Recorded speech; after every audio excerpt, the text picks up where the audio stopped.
Testing. 1, 2, 3, testing.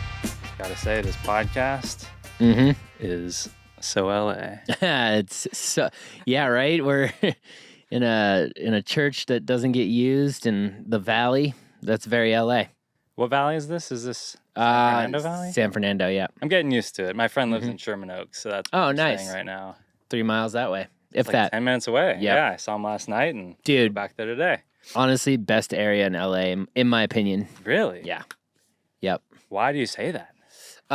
Because it's like close enough to everything and it's also far enough away from everything. So, like where we're at right here, it's like you've got this is the most LA thing I've ever said. You've got the 101 highway, north and south entrance, like within a few blocks. You've got the 134.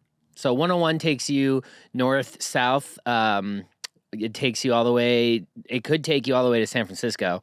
And it takes you, I don't know how far south it goes. Then we have the 134, which takes you east-west. So it actually merges into the 101 and ends up taking you south, but it goes east. You go all the way to, San Bernardino. That area. You take that to go to Vegas. And then we have the 170, which takes you northeast right here. And then the 405 is 3 miles away. So. OJ's favorite street. Oh, yeah. He loves the 405. That's all I think of. Well, I used to live in Hacienda Heights. Oh, okay. You know where that is. I know of it. I couldn't necessarily point it out on a map. Like Whittier area or Okay. whatever. How are your headphones sounding, actually, by the way? Good. Can you hear them? Yeah. That was a great infomercial for it. Yeah, well, I'm just talking about this area. The rest Okay. of it sucks.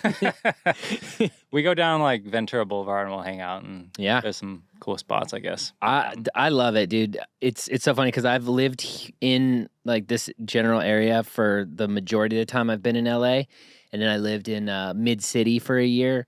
And when I was down in Mid City, it was like, in theory, you're closer to everything, but really, you're like 15 minutes from everything. So here, I feel like I can get any errand done within like a 3-minute like drive. I like living here too because a lot of like bands and artists will come through like any night of the week. It's not just weekends. Yeah. I was always able to go. I would go to have you heard of the Moroccan Lounge?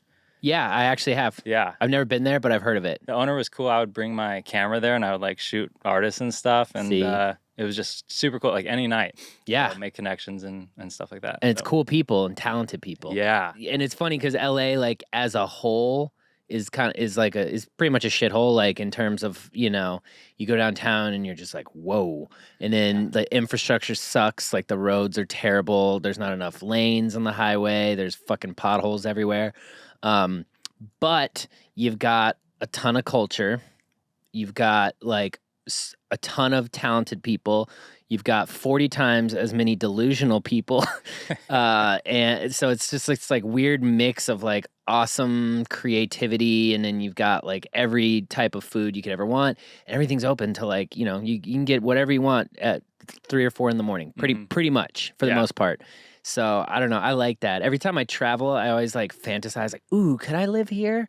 And then like after 3 days, I'm like, yeah, nah. And then I there's a meme that's like, there's nothing better than leaving LA to go on a trip and then also coming back. After a while, sometimes you're just like, fuck, I need to get the fuck out of here. And then you go somewhere and then you're like, fuck, I need to get back home. and that's it. I'm from the super small town in the Santa Cruz Mountains called Ben Lomond. Okay. And it's about 5,000 people. And Okay. There's a liquor store, a grocery store, a hardware store, and that's about it. I'm missing a bunch of things. Yeah. But yeah, it's definitely more convenient than having to drive 45 minutes every time you want to get anything. Yeah. How long have you been in LA now? It'll be 10 years in March or April. Okay. I think March. Awesome. Yeah. Well, cheers, by the way. Welcome to, got to reach down there for this. Cheers. That's a big water bottle. I know. With Tiger Woods on it. Yeah, it's his mugshot. Yeah. Well, you're a big Tiger Woods fan, aren't you? I'm a big Tiger Woods fan, big golf guy, you know. Speaking of golf, I have something for you. Mm-hmm. Yes. What? Yes. Give me a second. Okay. It's actually just right here. What? So this brand, Nothing Fancy, they support the show. Nice. They come up with hats and shirts and stuff, and they promote like country artists, music, things like that. Yeah. Simple, nothing fancy lifestyle. Ooh. But also they have they support like golfers and things, and this is a nothing fancy golf hat. Wow. That's for you, dude. So enjoy. This is nice, dude. This is like one of those really light ones that breathes. Yeah, Wow, dude. yeah. I'm gonna put it on. Sweet. I guess you like white hats too, so that worked. Dude, I love white hats. All right. They go with everything. It's a comfortable hat. So Right. shout out nothing fancy. Shout out nothing fancy. Wow. And rope hat. You knew that I was a rope hat guy somehow. Now I know. Now Well, yes, you- I knew. You knew. Yeah. You knew I was a rope hat guy. Looks good on you, wow. man. Feels like it looks good. Yeah, you're so aerodynamic right now. Yeah. Yeah. Going Yeah, on the right. highway in Nick's Vancast. Nothing, dude. We're travel. Where are we headed to right now in the van? We're moving, actually. I always thought it'd be cool to actually do a moving Vancast, but everything would fall down. That'd be dangerous. Yeah. But welcome, Thank you. Blake, Aristotle. Yeah. Well, I don't. Barely anyone knows my real name. Mhm. Like it's very funny, but my real name is Aristotle. But everyone knows me as Blake. Naturally, I did it to myself, and I never fault anyone for not knowing. So it's like people will call me Blake that have known me for a long time, and I'm just like, bro, I get it. You see my Instagram, and I totally understand. Well, when I first started following your comedy, hmm I thought Aristotle was the joke account. Yes, everyone thinks that. Okay. Yep. So I don't feel too bad now. No. Everyone thinks that. Like I'll introduce, because when I introduce myself, I always introduce myself as Aristotle, and people will be like, "Nice," and I'm like, "No, that's my name," and they're like, "No, it's not. You're Blake," and I was like, "Well." It is, and then occasionally they'll be like, "Can I see your ID?" And I'll be like, "Yeah, sure, here you go." And they're like, "Oh my god, I thought you were fucking with me." Yeah. So, and I get it. Like, there's nothing wrong with it, but that's typically how I introduce myself, and it's actually a good way to tell whether or not someone is, a fan or someone that I know, because if it's someone that I know, most of the time they'll be like, "Aristotle, yo, what's up, dude?" And I'll be like, I know you. Yeah. But a fan will be like, Blake, dude. Yeah. Yeah. Do you have a preference then for today at least? Yeah, I mean, I usually tell people just Aristotle. Okay. Yeah. Awesome. Well, now I feel bad about this board next to me. No. It's better for marketing to have Blake. Awesome. It's better Okay. for people. Like, whenever I go on podcasts, they're like, "Do you want to go by Aristotle or Blake?" I was like, "Well, you can post the episode as Blake, because people will be more, I think, inclined to click that and be like, 'Who the fuck is Aristotle? I'm not watching that shit.'" So yeah. Well, everybody needs to watch this because I know it's going to be a great time. I'm so excited to have you on. Yeah, dude. 'cause Thank you've you. been making me laugh and so many others for a long time. Yes. Mission accomplished. That's how you know you're doing your job. Yeah. Before we get into comedy, can I ask you about your love of golf? And can you give a pitch for golf for somebody who has played mini golf? Oh, okay. Like, inspire me to want- want to play golf. Because personally, it seems, no offense, boring. I don't want to Yeah. think that, though, because I know people love it. Dude, I totally understand. So I started golf because I was a hockey player, and so hockey was like my first passion. That was essentially like what I was gonna do for my life. I was gonna go to college for hockey and hopefully get drafted. If not, like figure out a way to be like a hockey coach or something. And I got injured. It's like a birth defect that was aggravated during a game. In my left eye, my retina is almost detached. And this was back like in the early 2000s when I ended up having to quit. But essentially what it was I got hit during a game, and it like rattled my retina and like fucked it up. And so I lost vision in my left eye for about like 10 or 15 minutes. And I like freaked out sitting on the bench. I was like, I can't see out of my left eye. So my parents took me to the eye doctor, and they're like, he's got a scar on his retina that's most likely from a birth defect. And, this hit was like a warning sign of like, hey, if you get hit hard enough, your retina will detach. You'll lose vision in that eye. There is corrective surgery, but at that time it wasn't like fully like on point because they just didn't have the tech to do it properly. So, I ran the risk of going blind in my left eye. So I'd been playing golf like during the summers and stuff, and I just went full-time golf. Mm-hmm. Non-contact sport and competitive. And here's the thing with golf. It is boring, okay? It's especially if you're playing with someone you don't know or, someone you don't necessarily like. It's boring, but there is something that's so satisfying about one hitting a really good shot. You know, there's always like that old like hacky phrase that's like, this is what keeps you this is what keeps you coming back. And like that's true. So you'll suck for a very long time. No one really ever gets good at golf unless you're a pro. You're gonna suck for a very long time, and then you'll just occasionally hit like an epic shot, and you're like, "Fuck yeah, dude! I love golf," and that will fuel your motivation to continue to play for until you're 100. Okay, Yeah. I'm sold. No. He's like, I'm getting some clubs next week, dude.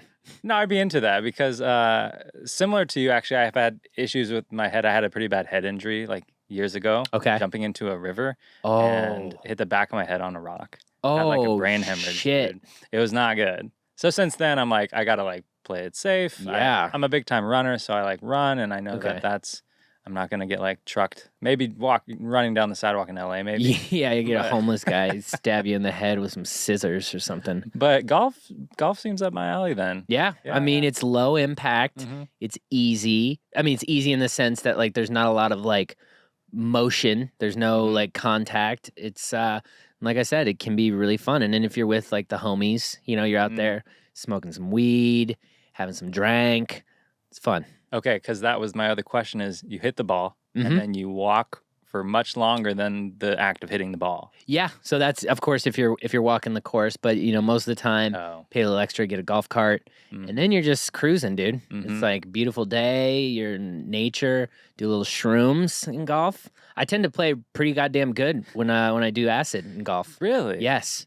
I've never done these drugs, but I can imagine that it would improve performance. Is this what Tiger's doing? I wonder.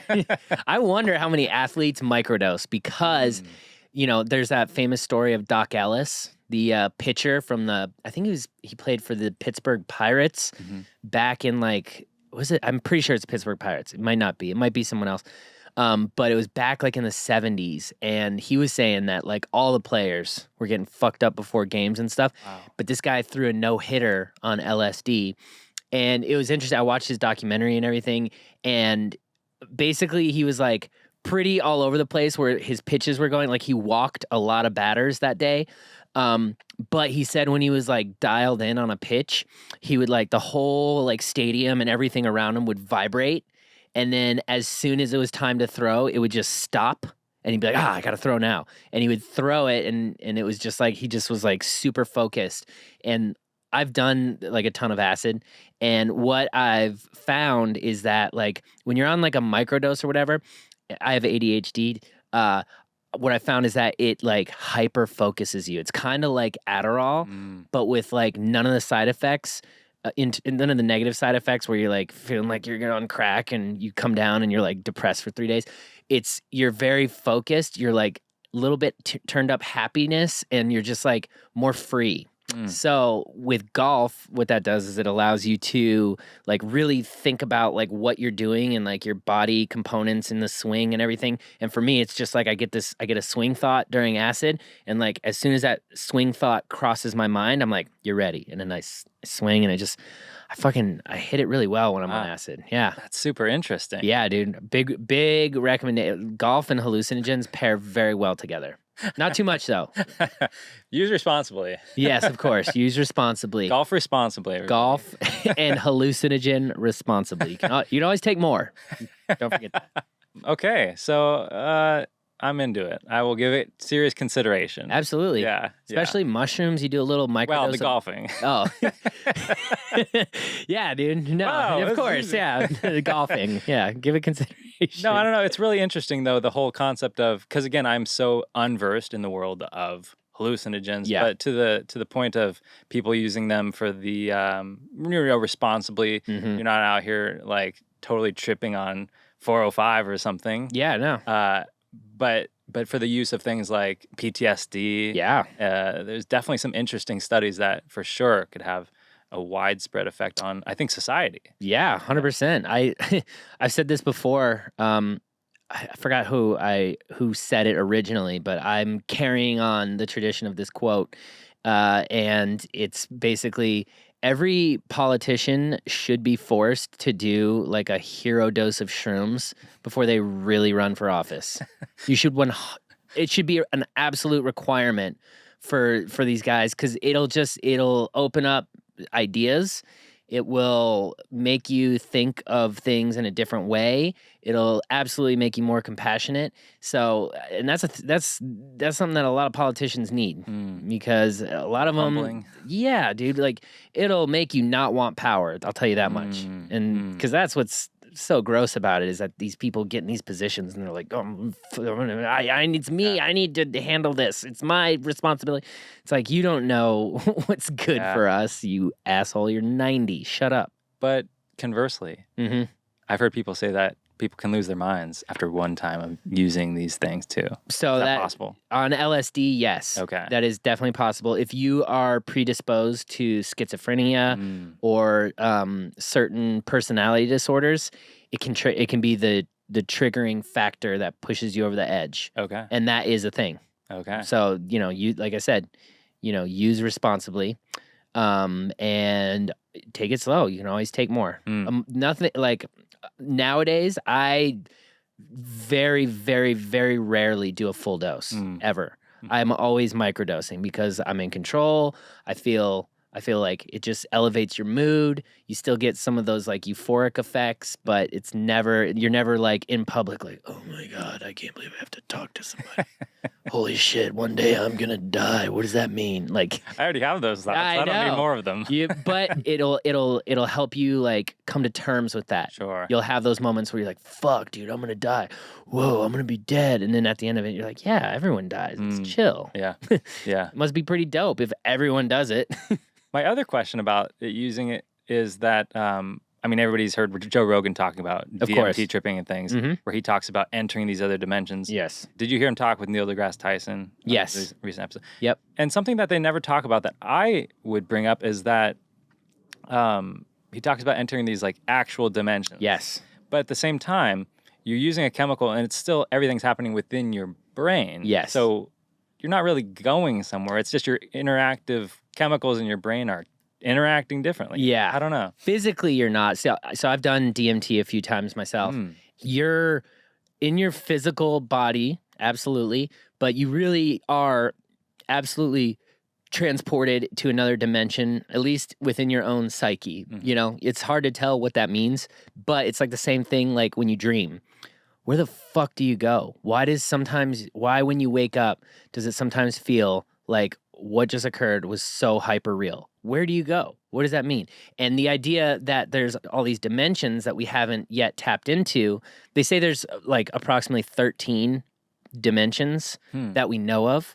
And like, who's to say that by taking one of these chemicals, it alters your brain chemistry to be able to tap into there and visit this place that exists, but only on this plane that you can't get to unless you have this molecule that can tune your brain to that frequency. So it's like radio stations, kind of. They're out there. There's a bunch of radio waves, but you have an instrument like a radio that can tune you in to certain vibration or certain waves that bring in whatever information is being carried. So with DMT, I was literally I've done it like 6 times, but I've broke through 3 times.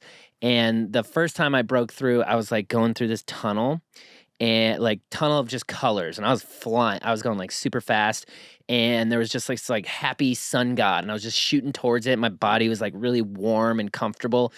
And bear in mind, for it to work properly, you have to have your eyes closed. And so this was like getting very intense. So I like opened my eyes. And when you open your eyes, you're actually like, you could like get up and like be normal. And like I said, it only lasts 10 minutes. So then I was like, whoa, that's crazy. I'm like, all right, I'm in my bedroom. Everything's fine.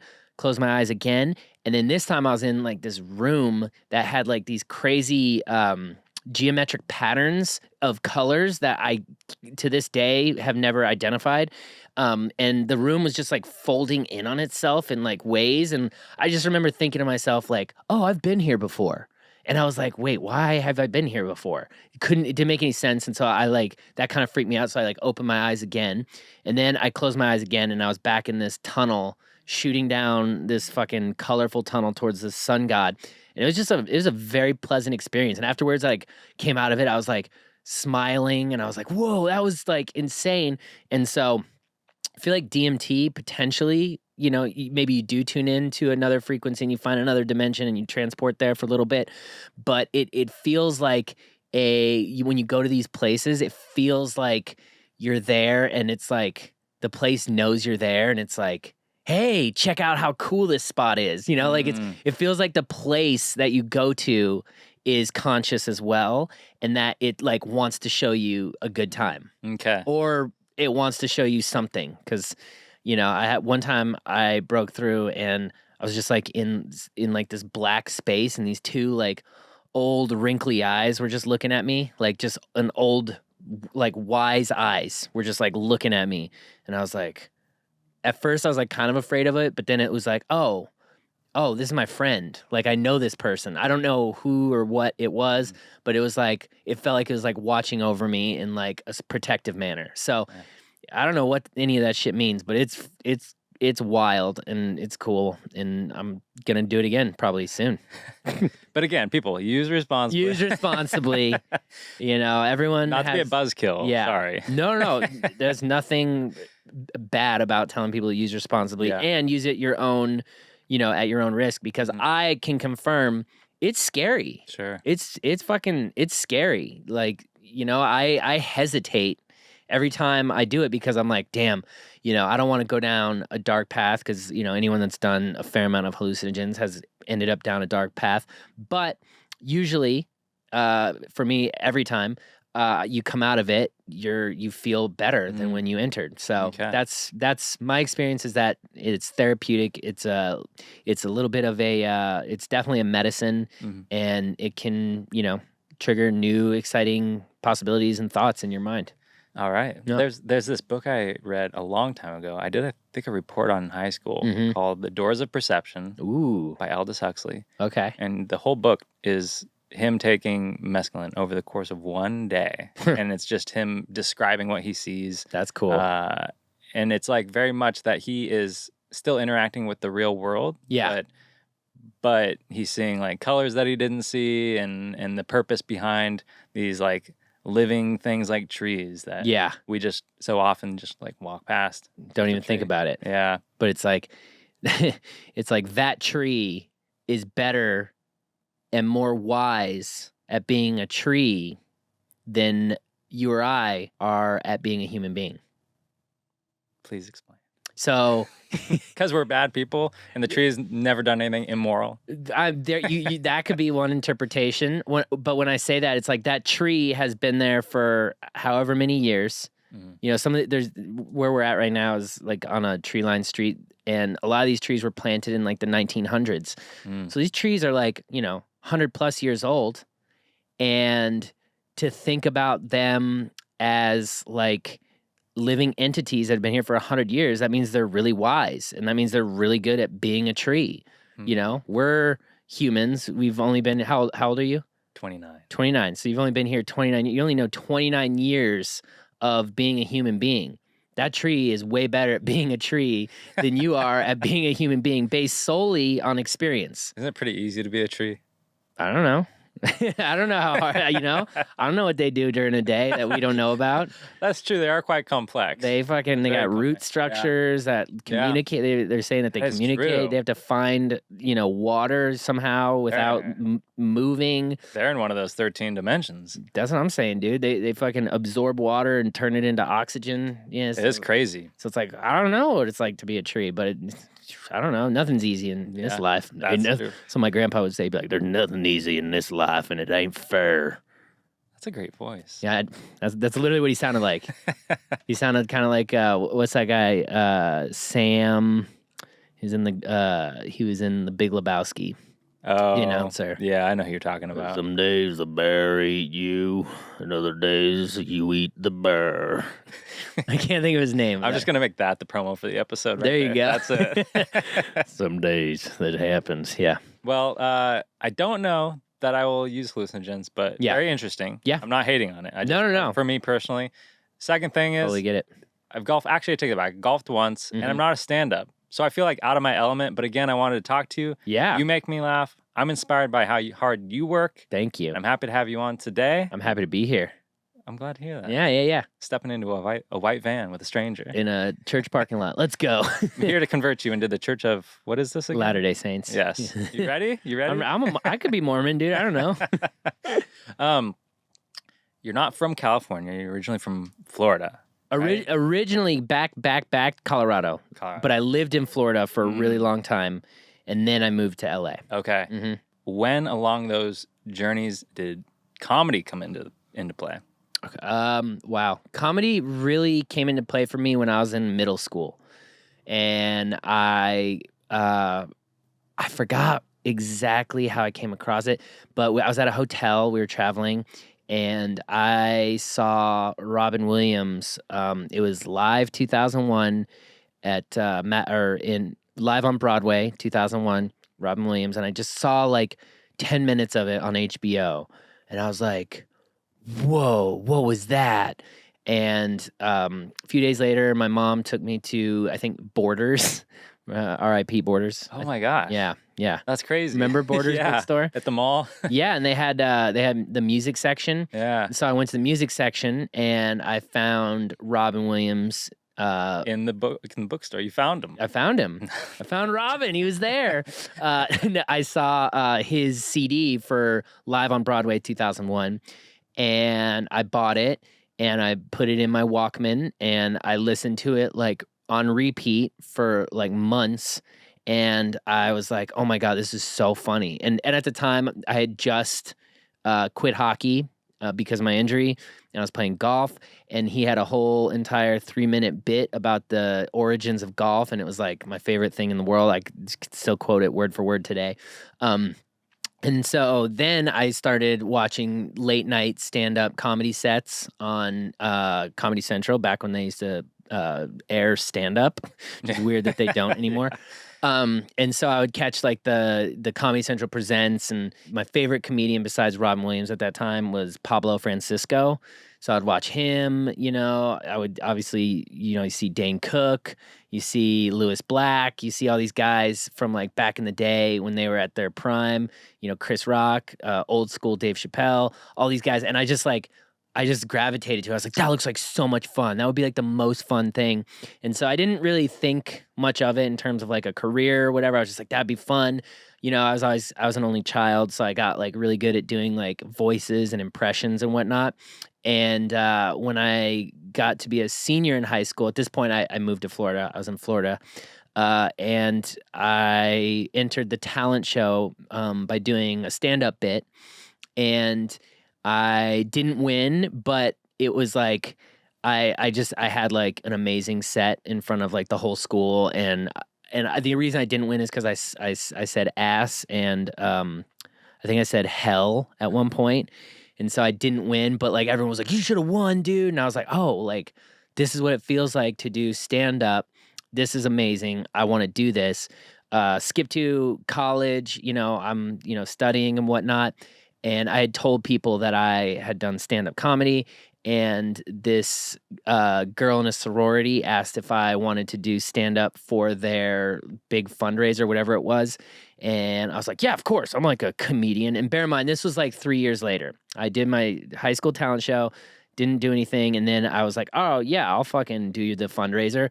Had no idea what I was going to do. I didn't have jokes. I didn't have anything. So I started going to, I found out about the open mics, the local open mics. And I just kind of came up with some premises and whatnot, and we'd go to these open mics. I did it for a couple, maybe like 2 months before the event. And then I had like a really good set at this event. And I was like, oh, okay. I could just do this. And then I just basically didn't quit at that point. I got a serving job at what was it? Well, there was a comedy club in Tallahassee, the Comedy Zone. I got a serving job at the Comedy Zone, so I was there like every weekend. I would do the open mics, and I just kind of never stopped after she asked me to do their fundraiser. And at one point I thought like stand up was the only thing that I was going to do. I wanted to act, I wanted to like be in stuff, maybe write stuff, but stand up was like the ultimate goal. And then when I moved to LA in 2013, for like the first like 4 or 5 years that I was here, I was like doing stand up very heavily, like everywhere, like every night, open mics, shows. I was doing independent shows at the Comedy Store, the Hollywood Improv, the Laugh Factory. I was out every night, everywhere, trying to get on the stage. And it was also around that time that I started the Blake Vapes character, which was the origins of Blake Weber. And what pushed me away from stand-up and more into like the digital space was at the Comedy Store. I had an audition in front of Tommy, and at the time he was the guy that was like, you had to impress him to get spots. And I had an incredible set. I crushed it. And he was like, yeah, man. He's like, that was great. Just keep on hanging out. We'll get you up as much as possible. And I was like, fuck yes. I'm going to get in. I'm going to get my name on the store. And I started hanging out a bunch. I was there every single night. And it just like wasn't moving the needle. In the time, I went like every night for like 6 months. I probably got on stage like 3 times total in that entire time at the Comedy Store. I was doing other shows and whatnot. And I was just like, you know what? Time here isn't as valuable as time could be spent like making stupid videos for this vape character, because it was starting to pick up some followers. I had like 10, 15,000 at the time, which was like which was moving in the right direction. And I was like, if I just spend more time on this, I feel like I could gain more, and then I could get my spots at the Comedy Store and whatnot. So I sort of focused on that. And now I'm continuing to focus on that and my longer term like show ideas and those types of projects. And stand up is kind of fallen by the wayside because it's such a hustle, dude. Like you got to literally be out there every single night to be great. You got to be out there every single night doing 10 plus sets a week minimum. You got to be on the road. You got to be writing. And I just feel like for me, that's maybe was my, that was my past in terms of like what I wanted. But now I have a more clear direction that I want to move into directing, producing, writing. I still want to act and do voiceovers and stuff like that. But I want to move in that direction as opposed to being like a stand-up, like a person that's known for doing stand-up. It sounds incredibly challenging, like 3 times in 6 months. Like, that's tough. That's really tough. Yeah, and especially it was like, if you want to be up there. Yeah, and it was frustrating too because like you see all these people there that are there every night, and they're the paid regulars or whatever, and they're like, "What's up, dude? You getting up tonight?" And I was like, I don't know, and it just got like felt cringy just being there, being like, "Yeah, I don't know if I'm getting up. I'm here though." And then like I would get up like in bear in mind, I'm talking specifically main room and original room. Belly room you can pretty much get on if you know the show producer. So I didn't even count those. I'm talking about spots that the actual Comedy Store said, "Hey, you're on tonight." Got it. So and it was so infrequent, and I felt. And maybe I'm delusional for thinking this, but I felt like I did well during my sets. Like I didn't feel like a bomb. Like when you bomb. Sure. And at that point, I was probably like 5 or 6 years deep. So like I wasn't great, but I was like good enough to like be able to handle myself in most rooms. Right. And I felt good about it. And I still have like an act. Like if someone was like, "Hey, go do stand up right now," I could go up there and do stuff, but it's definitely not my focus. And I'm one of those people where if I'm doing something, I want to be the best at it. And for stand up, it would just consume my life like completely in order to be where I want to be. Well, I think there's something to be said about what you've been doing, because I think a lot of people in that experience might say, "Oh, it's not working out for me here. I guess I'm not cut out for any type of comedy." Yeah. But you're like pushing this wall, and it's like, all right, I'm going to go in this direction now, and like really figuring it out. And the effort doesn't stop. It just, you redirect focus. I think that's really inspiring to hear. I mean, with these digital outlets, you can redirect your focus, and you can you can build your own audience and then go sell your own tickets and whatnot. Yeah. So, or promote whatever it is that you are doing. I was watching #Killing It the other day. Nice, dude. Is that coming back at all? I wish, dude. That was honestly so. You're talking about like the talk show on the green screen. Yeah, that shit was so much fun. I wish it could come back, but it's the production itself was really challenging, and because there's so many moving parts and like the green screen and like just like the absurdist humor and whatnot. Guy just eating snacks. Yes, fucking Steve. Yeah, but that show was so fun. I feel like it was really ahead of its time. Oh, it was brilliant, and that's why it didn't click yet. Like I feel like if we came back and tried to do it now, maybe it would hit. Yeah. But at the time, I just feel like people didn't get it. But it did. Like for me, I'm very numbers based, like to see like, all right, this is doing well. Let's continue doing that. And it just never like broke this threshold that I was hoping. So I was like, all right, we gotta move on to something else. Okay. Yeah. Everybody needs to check it out on YouTube. Yes. #Killing It. #Killing It. Look it up. And we also we then evolved that into a podcast. Yes. And so, and that actually had some good legs in terms of like numbers and everything. And then when the pandemic hit and everything was fucked up, we couldn't record in our studio. So we ended up canning it. And it was at that point that Nick, his real name's Nick as well. Steve moved to Alaska, and my other homie who was our producer at the time, Maddie, he moved to Colorado. Oh, okay. Yeah. And so I was like, all right, well, that's probably a sign that we could move on from this. And it actually worked out great because that's when the pandemic was its strongest. And I really started to bring golf into the mix with content. And that's when we started our podcast, Country Club Adjacent, which is, I believe now it's the third most listened to golf podcast. Wow. So it's fantastic. Thank you. Yeah. it's very exciting. Golf is essentially just a backdrop on that podcast. It's with myself, Jake Adams, Mark Smalls, and Griff Pippin, who are all three stand-up comedians as well.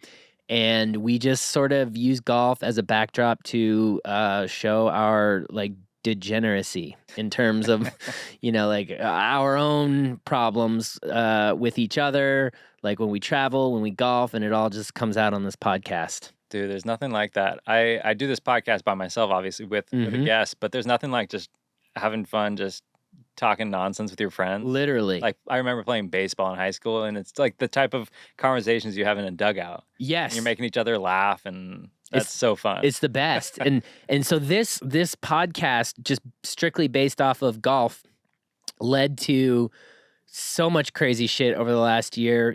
We started we started this online viral challenge called the Back Off Challenge, and essentially it's where we roast golfers as they're about to tee off, try to get them to back off their shot, and it has led to us roasting Donald Trump, John Daly, who else? Ton of football players, Johnny Damon, the baseball player.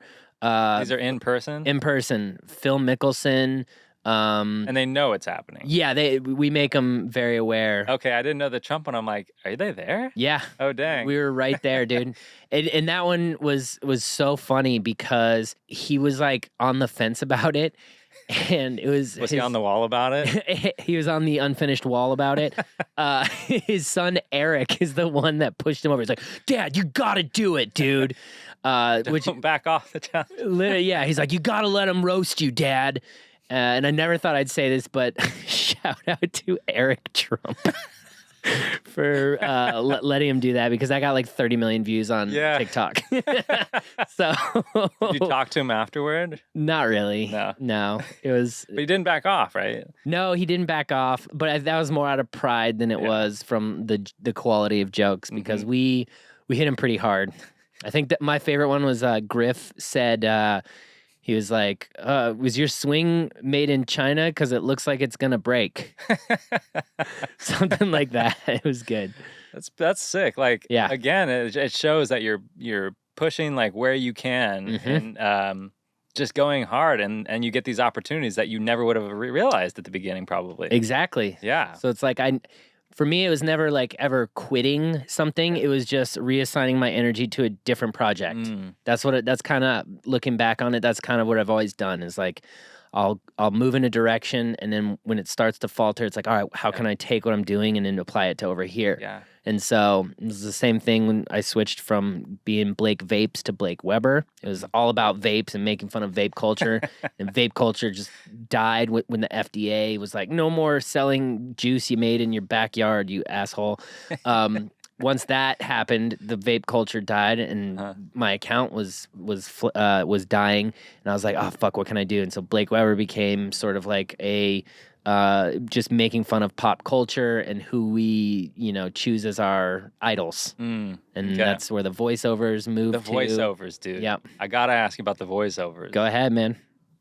What in the world? You're just great at these crazy voiceovers. Did it stem from impressions? Yes. It's insanely a high number of viral, like impressionable voiceover animals, celebrities. Yeah, started with celebrities, actually. It started with Cardi B specifically.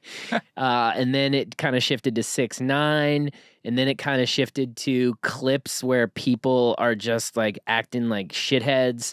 And then it shifted to robots. Yes. Those are my favorite ones, and it actually has inspired a project, the biggest project of my life, which is, hopefully I'll have a lot to announce about that in the next couple of years. But it shifted to the biggest project of my life with the robots, to animals, and to putting vocals on, songs. Like it led to a whole other world. Just doing this voiceover shit. Yeah, and it's probably so fun to like write for those too. It is. It's so funny. My process, people are always like, I want to see him recording this. And it's like really funny because I do it all on my phone. I'll find the clip, I'll download it or whatever, and then I'll put it in iMovie on my phone.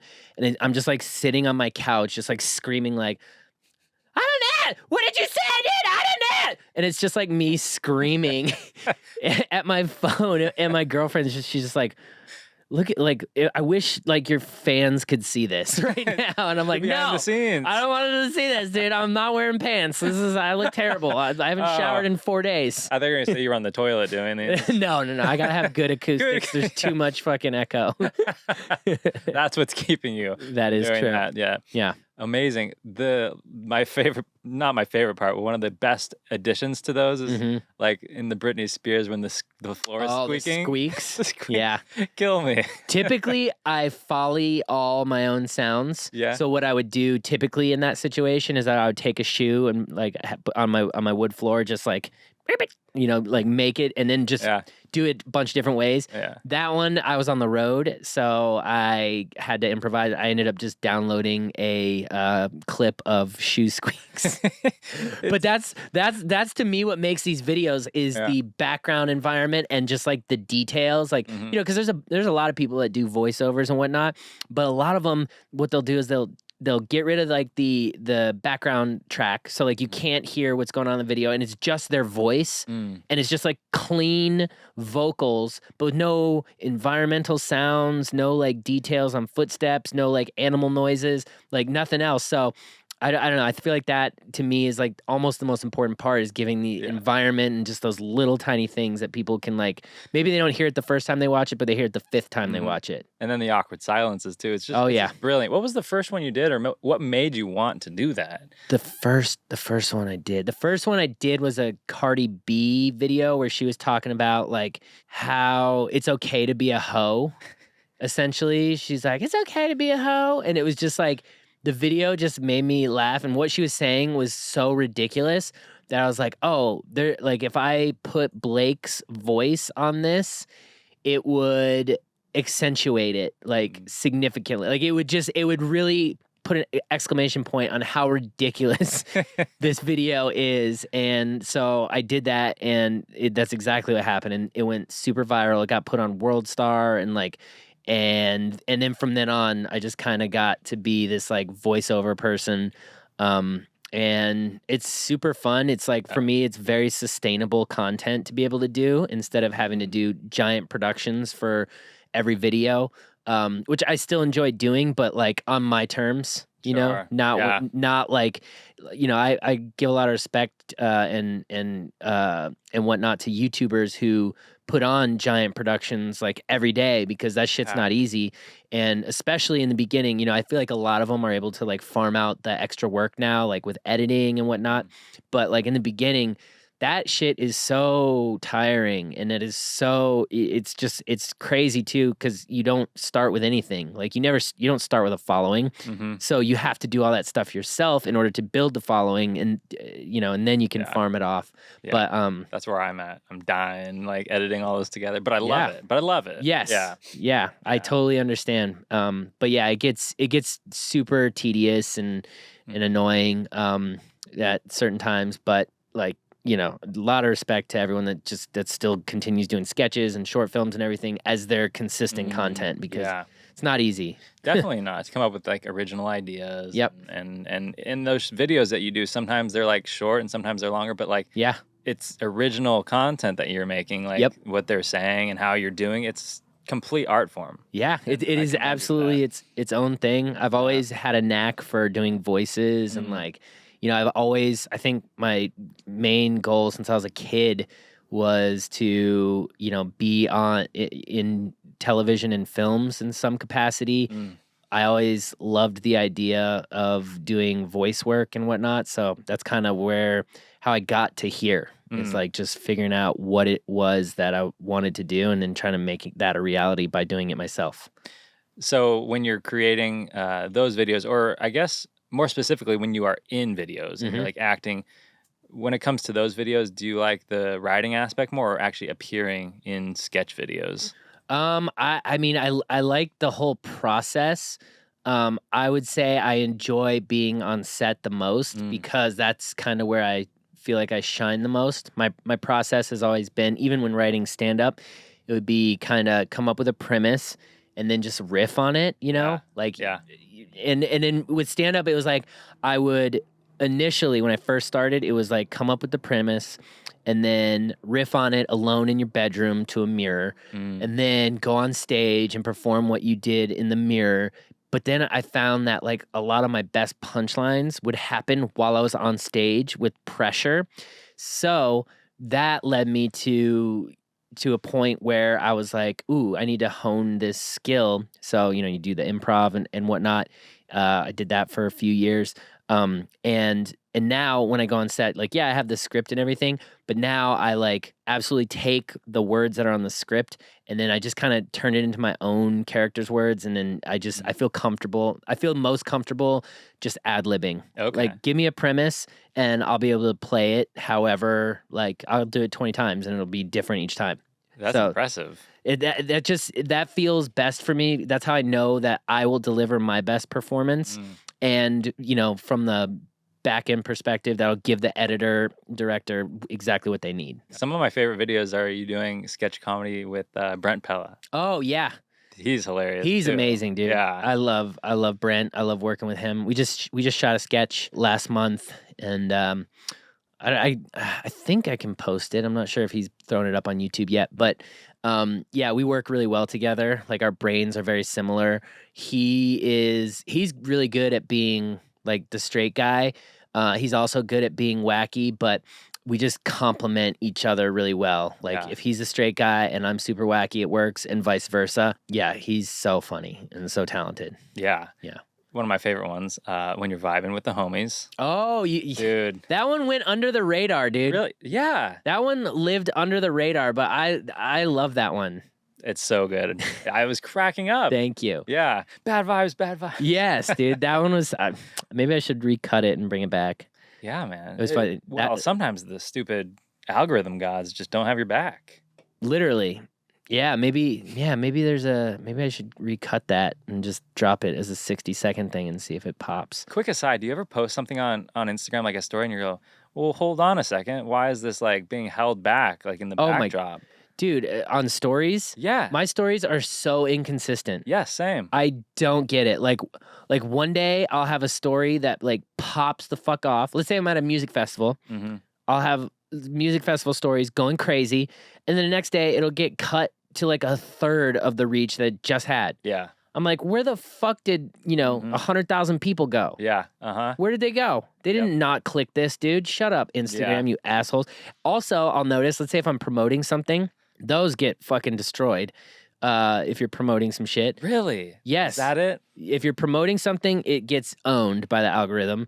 So I had this thing one time where I was promoting my shows in New York or whatever, and then the next day after the show, I posted like just a stupid picture of me. So then that's bombing. That's doing terribly, and I'm like, all right, whatever. It's as soon as my story's clear from my promotion, then it takes off. Mm-hmm. I'm like, what the fuck? Yeah. Why is that fair? That's not fair. Like, back in the day, at least it was consistent. Like, like it was consistent in terms of the story views. Now it's like, it's insane the range of views I can get on my story. Because as your followers grow, as your audience grows, that should be proportional. It absolutely should be proportional.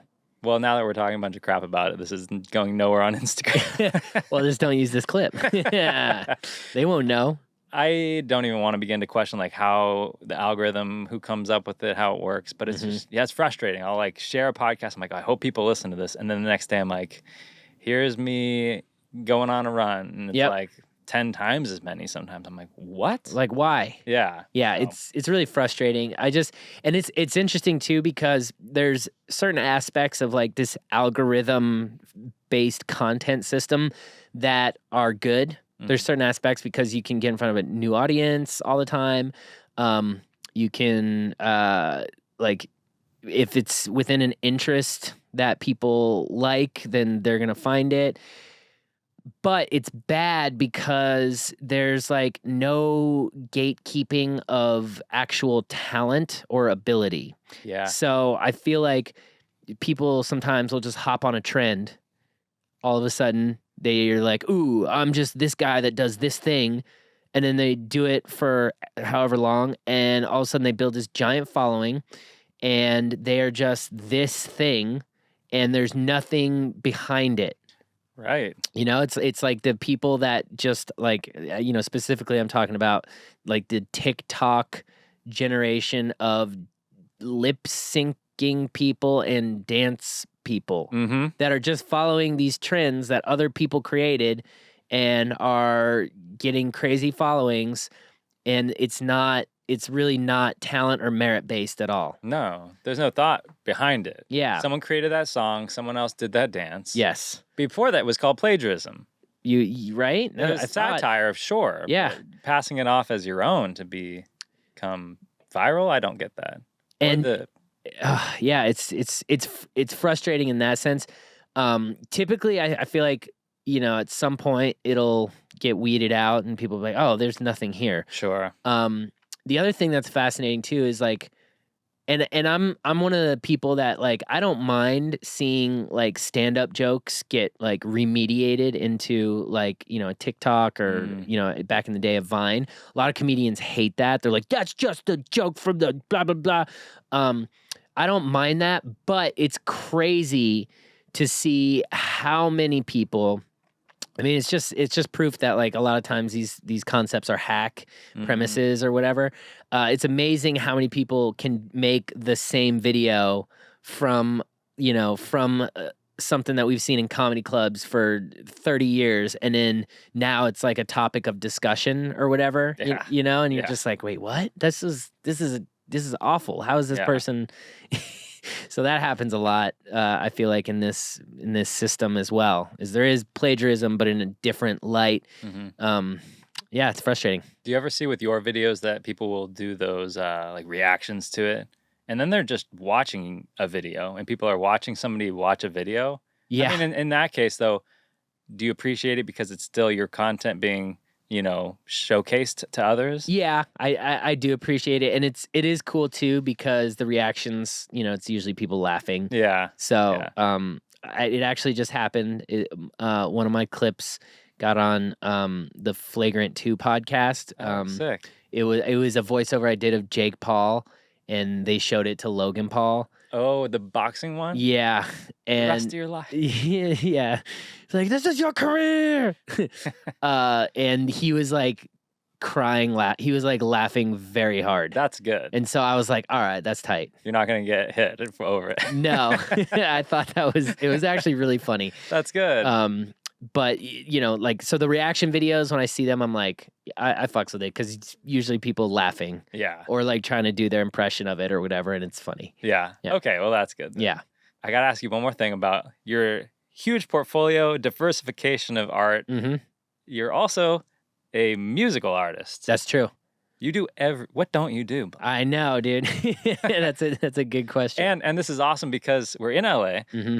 Not the last time I was here, but I think it was like earlier this year. Mm-hmm. I'm coming down here to do an interview with Todd Glass, and like that day, I think So LA came out. Oh, okay. So I think I made a story with it. I'm like, this song is awesome, and I already knew your comedy and stuff, and it's a great song, So LA. Yes. How did you get into music production? Okay.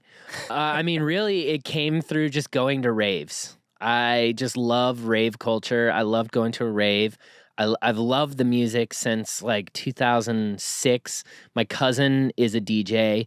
But realistically, that's where it all stemmed from, was just like, I never even considered the idea of being a musician. I played piano when I was like in first grade. And that was really the extent of like my musical ability.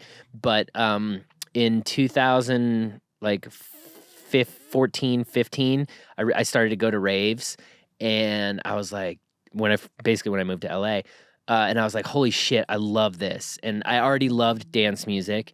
And as my videos started to go viral, DJs would sample my voice from viral videos. One in particular was one of my first viral videos, which was me vaping. And I was like, I took a hit of the vape, and I was like, when I'm in this moment, I'm not thinking about my haters. It's just me and my dope ass clouds.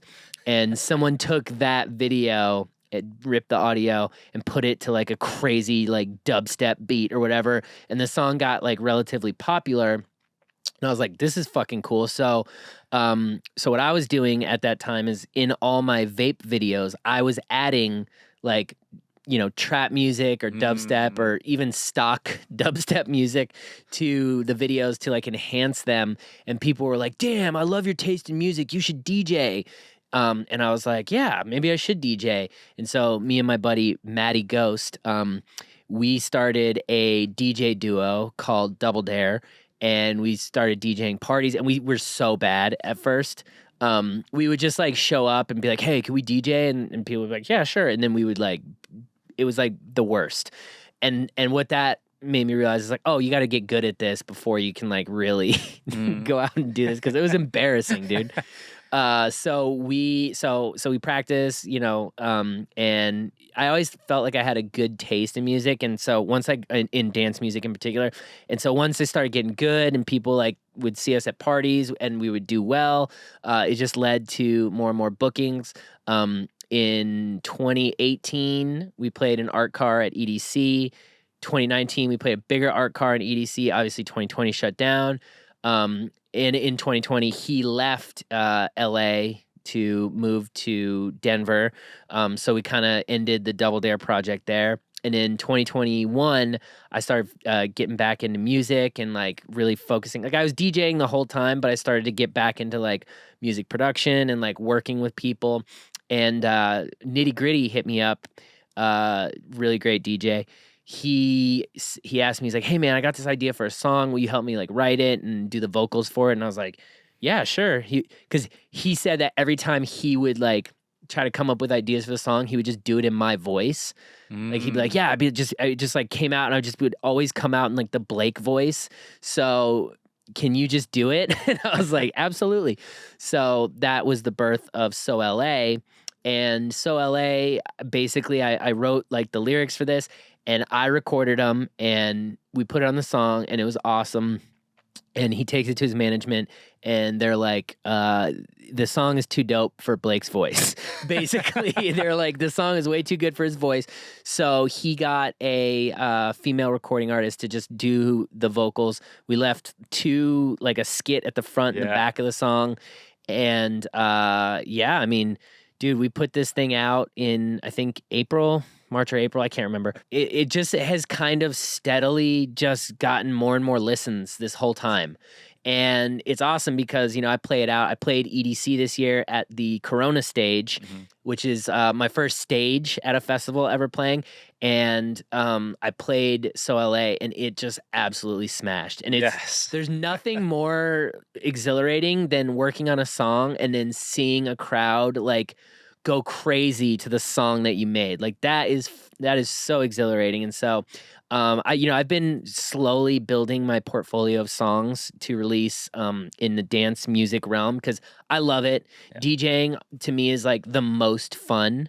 And I feel like I have good taste in music, and I bring an element of comedy to dance music that nobody else has. Like, yeah, there's like funny edits, and like there's like funny moments in people's sets, and people like use memes in songs all the time. But I feel like I could write original music that is funny and also dope. So that's kind of been just a long-term project. I look at it as like a hobby plus, where I can, I'll play a festival here or there, but I get booked on a lot of after parties and like random parties here and there. And I just go up there and fucking smash, and no one can believe it, dude. No one thinks that I'm like a pretty good DJ. And then I go up there and they're just like, after the show, they're like, dude, like rolling balls, dude, that was... I didn't know you were a DJ, dude. Fuck, that was dope. And I'm like, thanks, dude. You should know. Now you know. Tell your friends that I can play a bigger stage next year. It's funny.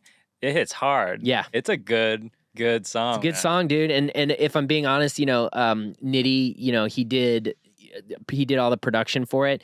He is one half of the Tech House group Side Piece.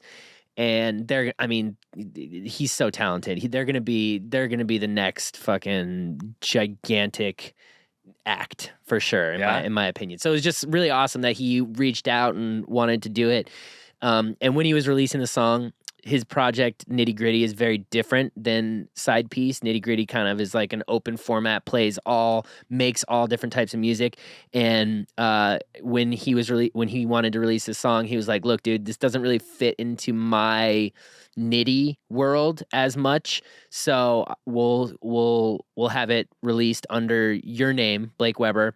It'll be featuring Nitty Gritty, and we'll put it into the world that way." And I was just like, forever grateful for that because, he's so talented. He's such a great producer. And this song, was made with so much love and care, and it's so funny. And the vocals are the girl who sang the vocals she killed it.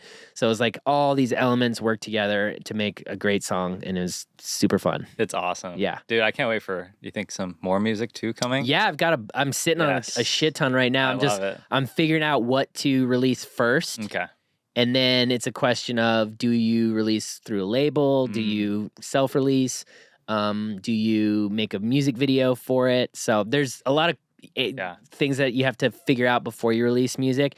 And I'm like a little self-conscious about releasing music because I feel like there's this huge stigma against people who come from like the social media world releasing music. And so I want the music to speak for itself beyond just like, this is just like a cash grab because he has followers and can get listens.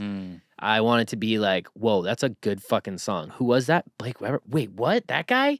So that's cool. That's the reaction I want. And so I've been like really cautious and slow with like how I release music and what what goes into the actual release timeline of it. What is your opinion on Paris Hilton, the DJ? Is she good, or is she one of those social media? No, truth is, she knows what she's doing. Okay, she just plays what she wants, and so like, I actually went to a Paris Hilton show in 2019 for my birthday. She was DJing, and I went to the show. And it's just such like a random mix of like no one would put these songs together, but she does, and so it's like it's a novel. It's novel for that reason. Okay, cool. Yeah, so I enjoy it, and she's made some good songs. Yeah, she's got that one song where she talks about, like, I think it's called "Superstar" or something. It's fun. Well, I will say when you're down to the Vancast, I was with my girlfriend and we threw on "So LA." Yeah, and she hadn't heard it yet, and she was like, "My reaction. This is funny. This is good." And we bumped it. We bumped it in this van. That's dope, dude. That's wow. Look at that. Yeah. Dude, those are good pilot seats. Oh yeah, man. They swivel around. Like a month ago, I had on like a folk band. They're from Nashville, and there's 3 of them. So 2 people were sitting there, and I put a mic there, and their bass player was sitting there, turned around talking. So, and that one turns around too. The passenger or the driver's seat turns. Yeah. I didn't get the van with the idea to do a podcast. No. It was adventure filmmaking, and then I got a job like corporate America doing video production for a hospital. Okay. And I was like, well, I still want to do something that I like to do. And then I'm like, wait, these chairs are here, this table. I feel self-conscious, actually, to do a podcast because I'm like, I'm not a comedian. Who's Nick, you know? But I liked interviewing people on cameras, and I have a curiosity, and I get inspired by people doing things like you're doing. You're pushing boundaries and doing so much. So I'm like, wait a minute, there's something here. So yeah, I just like it. It's awesome, dude. It'll definitely...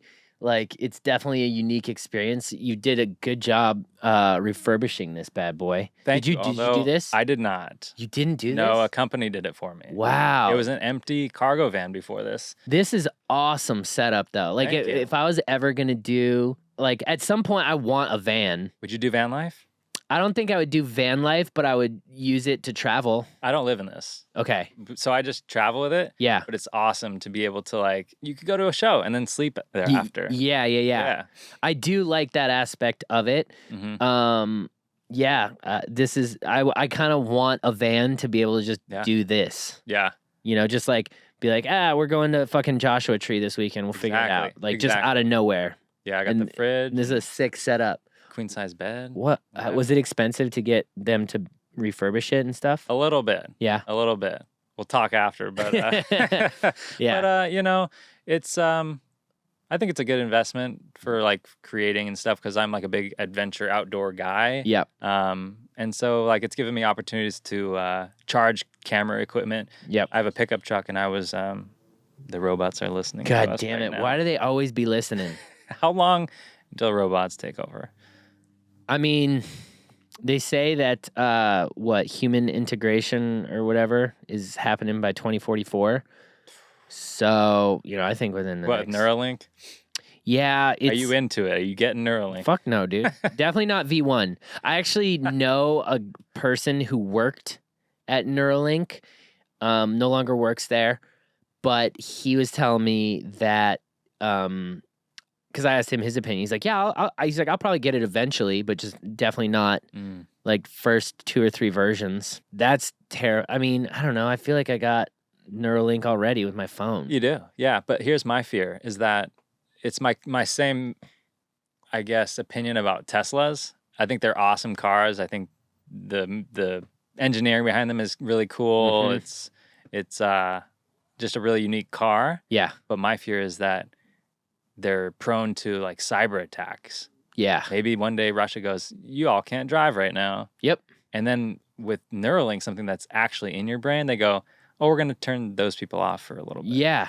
I mean, I don't know the likelihood of it, but the possibility seems there. It exists. It's like, why would I literally open myself up for that? Yeah. I wouldn't. Yeah. Yeah. I'll pass for like a long while. Yeah. I'll be like one of those people that's like, you know, society's advanced to being so far ahead. Like everything's like perfect. Everyone's got Neuralink. And I'm just like sitting in my old shack, just like, not today. or you pay 99 cents on the App Store and you go, DMT trip. Yeah. See? Man, that could be pretty tight. I don't know. Maybe I will get it. So is there anything coming up that you want to promote? I know you have some things that you can't announce just yet. Yeah. But anything that you do want to talk about or announce on the Vancast?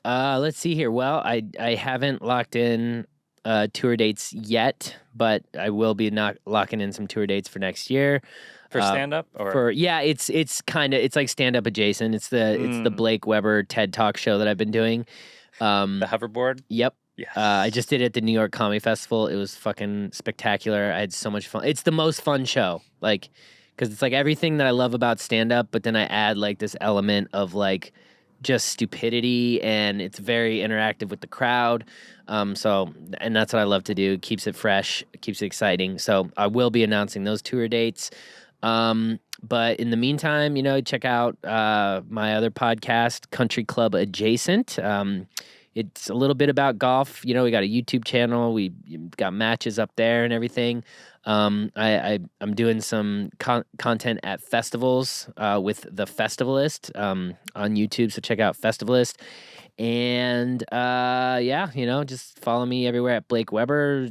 You'll see music and all kinds of stuff happening this year. So I'm pretty excited. I love it. This podcast, this conversation with you has been inspiring for me because, again, like I said, I've already been into your work.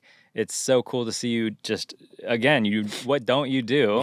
Yeah. So again, this podcast, I really envisioned it to be talking with people who just try hard and find a way. Yep. And that is you to a T. Aw. If somebody comes up to you after a DJ set or after anything that you do, and they just have a moment with you and they say, how do I do what you do? How do I be a DJ? How do I start creating content that makes a difference? Mm-hmm. What do you tell those people? At this point, it's hard to guide them, but I mean, it's literally what someone told me. Art is essentially a war of attrition. So you basically just have to keep making stuff till people care. And I think ultimately the people that don't quit are the ones who make it. Just keep going, dude. You never know. Gary Vee said this, you're one post away from living your dreams. So just keep doing it. Just keep doing it. Mm-hmm. That's amazing. Well, Blake, Aristotle, thank you for coming on the Vancast. Absolutely, brother. Anytime I'm in LA, step aboard. You can record voiceovers in here if you want. This is pretty good acoustics in here. I'd say so. Yeah. So thanks again, and we'll see you out on the road. Bye. Feel like I'm at the tippy top of my game, looking down at the raft.